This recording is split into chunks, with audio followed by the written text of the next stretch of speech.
Merhaba arkadaşlar, kanalımıza hoş geldiniz. Bugün sizler için Akın Akın Özü'nden yepyeni haberler hazırladım. Oyunculuğa yönelme kararı onun hayatındaki en önemli dönüm noktalarından biri oldu.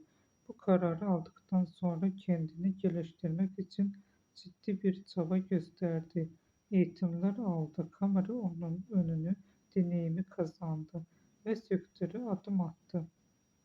İlk başlarda küçük rollerle ekranlarda yer alsa da bu süreç onun için bir öğrenme dönemiydi. Her projede biraz daha kendini geliştirdi ve sonunda büyük çıkışını yaptı. Projelerle geniş kitleler tarafından tanımaya başladı.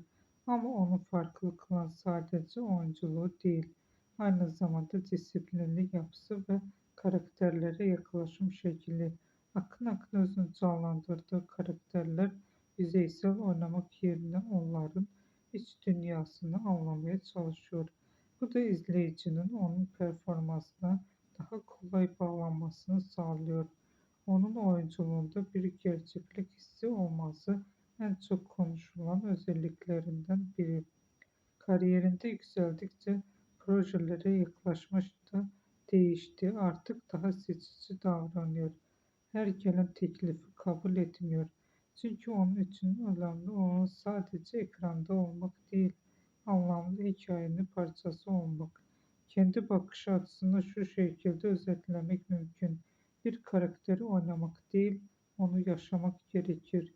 Bu düşünce onun oyunculuk anlayışının temelini oluşturuyor.